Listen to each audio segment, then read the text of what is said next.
Channel. Previous సెషన్లో మనం identifiers గురించి చూసాము అండ్ ప్రోగ్రామింగ్ మోడ్స్ గురించి కూడా చూసాం కదండి. Interactive mode and scripted mode గురించి. ఇంకెవరైనా చూడకపోతే కింద డిస్క్రిప్షన్లో లింక్ ఇస్తాను, ఒకసారి వెళ్ళి చెక్అవుట్ చేసేయండి. ఈరోజు సెషన్లో మనం నేమింగ్ కన్వెన్షన్స్ గురించి చూద్దామండి. అసలు నేమింగ్ కన్వెన్షన్స్ అంటే ఏంటి, అందులో ఉన్న టైప్స్ ఏంటి అనేది ఈరోజు సెషన్లో చూద్దాము. ఇంకా స్టార్ట్ చేసేద్దామండి. First naming conventions.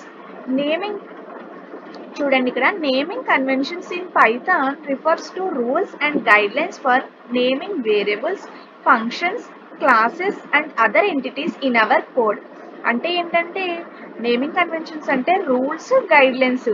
దేనికి మన కోడ్లో మనం ఏదైనా నేమ్ పెట్టాలి అంటే వేరియబుల్కి కానీ, ఫంక్షన్కి కానీ, క్లాసెస్కి కానీ, లేదు అంటే అదర్ ఎంటిటీస్కి కానీ, మన ప్రోగ్రామ్కి సంబంధించి, మన కోడ్కి సంబంధించి ఎలాంటి వాటికి నేమ్ పెట్టాలి అన్నా సరే కొన్ని రూల్స్ అండ్ గైడ్లైన్స్ అనేవి ఫాలో అవ్వాల్సి ఉంటుందండి. వాటినే మనం నేమింగ్ కన్వెన్షన్స్ అంటాము. నెక్స్ట్ వన్ వచ్చేసి adhering to these conventions ensures consistency, readability and better collaboration among developers.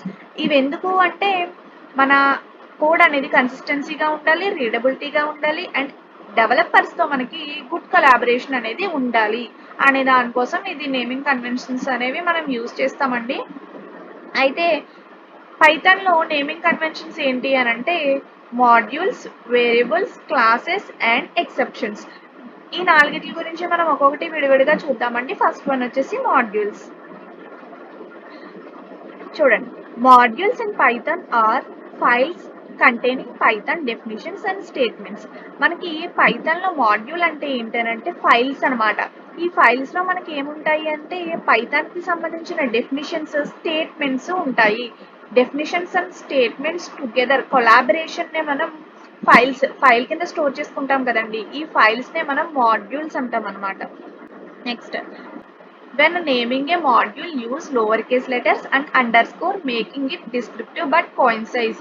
ఇదేంటి అని అంటే మనం మాడ్యూల్కి నేమ్ ఇవ్వాలి అనుకున్నప్పుడు, నేమ్ పెట్టుకోవాలి అనుకున్నప్పుడు లోవర్ కేస్ లెటర్స్ని మనం యూజ్ చేస్తామంటే అండర్స్కోర్ని. ఈ రెండింటి కాంబినేషన్తో మనం మాడ్యూల్ నేమ్ అనే దాన్ని డిక్లేర్ చేసుకుంటాం అనమాట. ఇంకా చెప్పాలి అంటే మాడ్యూల్ గురించి ఫర్ ఎగ్జాంపుల్ క్యాలిక్యులేటర్ అనేది ఉందండి. మన క్యాలిక్యులేటర్లో మనం ఏమేమి ఆపరేషన్స్ చేయొచ్చు, ఎడిషన్ చేస్తాం, సబ్ట్రాక్షన్ చేస్తాం, మల్టిప్లికేషన్ చేస్తాం, డివిజన్ చేస్తాం, ఇలాంటి కొన్ని ఆపరేషన్స్ అనేవి మనం చేస్తాం కదండి. ఇక్కడ మనకి ఎడిషన్ అనేది ఒక ఫంక్షన్, సబ్ట్రాక్షన్ అనేది ఒక ఫంక్షన్, మల్టిప్లికేషన్ అనేది ఒక ఫంక్షన్, డివిజన్ అనేది ఒక function. So collection of functions is called a module. వీటన్నిటిని కలిపితే మనం మాడ్యూల్ అంటాం అనమాట.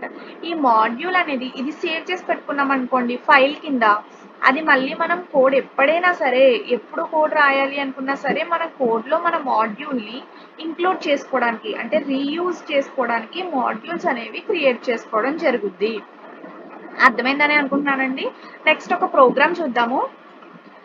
ఇక్కడ డెఫ్ యాడ్ నెంబర్స్ ఏ కామా బి అని చెప్పేసి తీసుకున్నాం కదండి. ఇది మనకి ఒక ఫంక్షన్ అనమాట. మాడ్యూల్ అనేది మనకి లోవర్ కేస్ లెటర్స్ అండ్ అండర్ స్కోర్తో ఉండాలి కాబట్టి యాడ్ నెంబర్స్ అని మనం ఫంక్షన్ తీసుకున్నది lower case and underscore ఉండేలా చూసుకున్నాం అనమాట. నెక్స్ట్ ఇక్కడ ఎడిషన్ చేయాలి 2 నెంబర్స్ని, 2 వాల్యూస్ని అనుకున్నప్పుడు రిజల్ట్లో మనం స్టోర్ చేసాం. Result is equal to A plus B.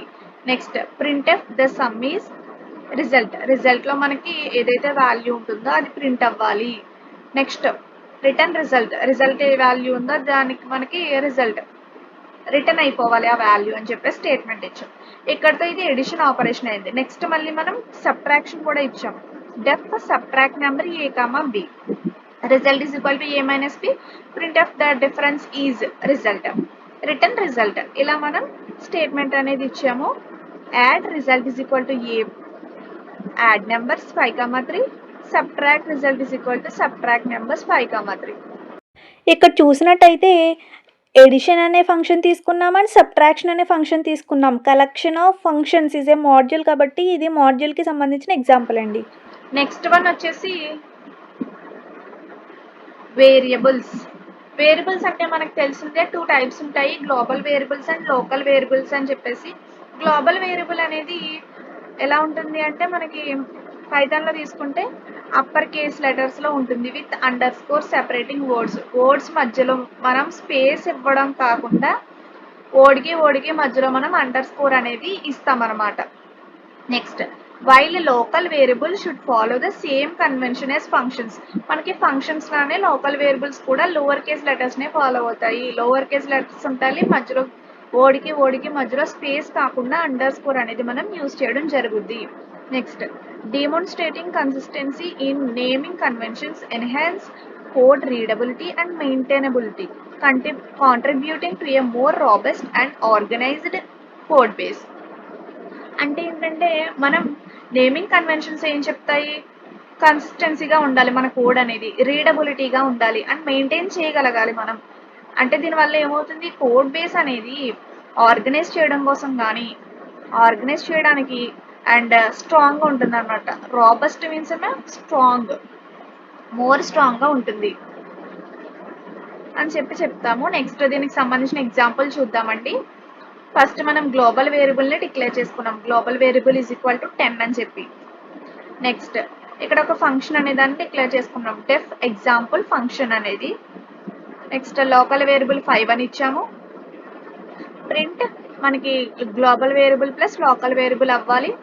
Example function, మళ్ళీ మనం ఫంక్షన్ని కాల్ చేసాము. ఇక్కడ ఏంటంటే గ్లోబల్ వేరియబుల్ అంటే మనం ఫంక్షన్ బయట మనం డిక్లేర్ చేసుకుంటాం. ఇది ఫంక్షన్ బయటే కదండి మనం డిక్లేర్ చేసుకున్నాము. గ్లోబల్ వేరియబుల్ని ఫంక్షన్ బయట అనేది మనం డిక్లేర్ చేసుకున్నాం. ఇక్కడ ఒక ఫంక్షన్ రాసాం.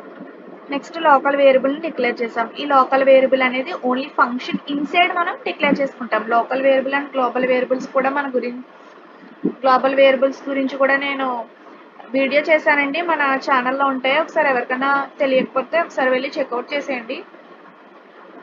ఇక్కడ మనకి గ్లోబల్ అంటే ప్రోగ్రామ్ అంతటా మనం యూజ్ చేసుకోవడానికి ఉంటుంది కాబట్టి global variable 10 plus local variable 5. ఇక్కడ ఫంక్షన్ని మళ్ళీ కాల్ చేస్తాం అనమాట. ఇది మనకి చిన్న ఎగ్జాంపుల్ అండి గ్లోబల్ వేరియబుల్కి. నెక్స్ట్ వన్ వచ్చేసి క్లాసెస్.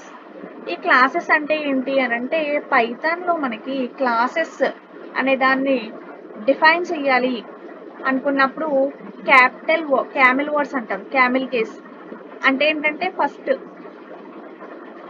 దీని అర్థం ఏంటి, that means the first letter of each word in the class name should be capitalized and there should be no underscore between words. వర్డ్కి మధ్యలో అండర్ స్కోర్ ఉండదు. కానీ మనం క్లాస్ నేమ్ ఏదైతే డిఫైన్ చేసుకుంటామో ఎవ్రీ వర్డ్కి మనం క్యాపిటల్ లెటర్ అనేది పెట్టుకుంటాం. ఇక్కడ చూసారా క్యాప్ వర్డ్స్ అని చెప్పేసి అన్నారా, ఇక్కడ మధ్యలో గ్యాప్ ఇచ్చామనుకోండి C capital and W capital, అలా ప్రతి వర్డ్కి స్టార్టింగ్ లెటర్ అనేది క్యాపిటల్ పెట్టుకుంటాం అనమాట. నెక్స్ట్ వచ్చేసి this convention helps improve code readability and consistency and programming project అనమాట. నెక్స్ట్ క్లాస్ గురించి ఇంకా డీటెయిల్గా చెప్తాను చూడండి. క్లాసెస్ అంటే ఏంటంటే మనకి ఒక బ్లూ ప్రింట్ లాగా. ఫర్ ఎగ్జాంపుల్ మనం ఒక డయాగ్రామ్ వేయాలి అనుకుంటున్నాం, ఒక కుక్క బొమ్మ వేయాలి, డాగ్ బొమ్మ మనం వేయాలి అనుకుంటున్నాం. ఫస్ట్ మన మైండ్లో ఏమొస్తుంది, డాగ్ షేప్ వస్తుంది. సో మన మైండ్లో ఉన్నది బ్లూ ప్రింట్, ఎలా ఉండాలి అనుకుంటున్నాం మన ఇమేజ్ అనేది అని చెప్పి దానికి అనుగుణంగా మనం డయాగ్రామ్ అనేది వేస్తాం. ఫస్ట్ ఏం వేస్తాం, షేప్ అనేది వేస్తాం.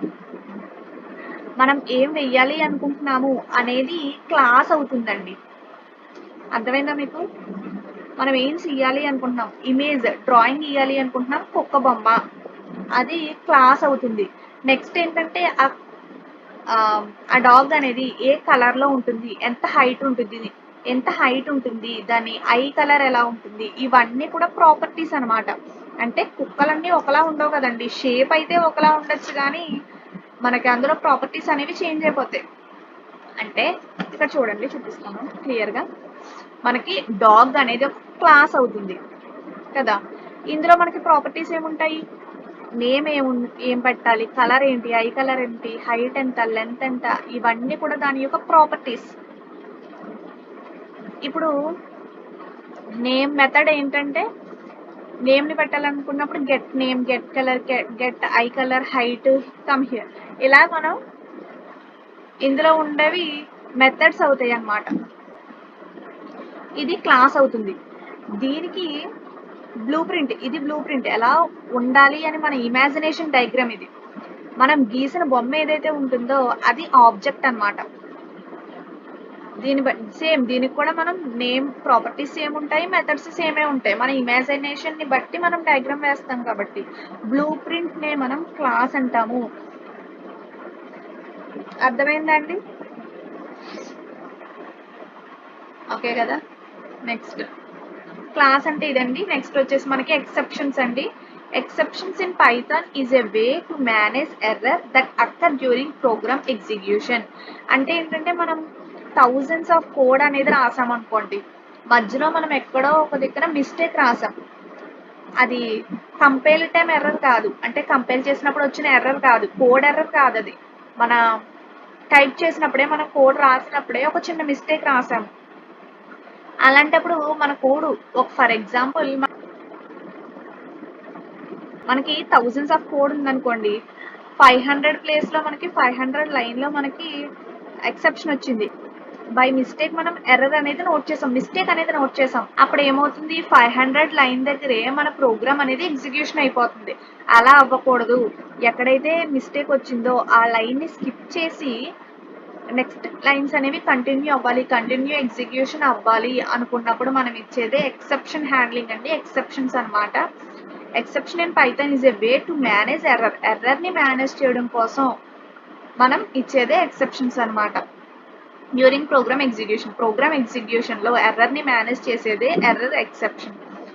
ఎర్రర్ని మేనేజ్ చేసేదే ఎక్సెప్షన్ హ్యాండ్లింగ్ అనమాట పైథాన్లో. నెక్స్ట్ వచ్చేసి it allows you to handle run time error gracefully. Run time ఎర్రర్ని హ్యాండిల్ చేస్తుంది మనకి అని చెప్పి మనం చెప్తామన్నమాట. ఇదండి ఎక్సెప్షన్ హ్యాండ్లింగ్. నేమింగ్ కన్వెన్షన్స్ అంటే ఇదేనండి. అర్థమైందని అనుకుంటున్నాను. మీ ఫ్రెండ్స్ ఎవరికైనా హెల్ప్ అవుతాయి సెషన్స్ అంటే వాళ్ళకి షేర్ చేయండి. Like, share and subscribe. Thank you for watching.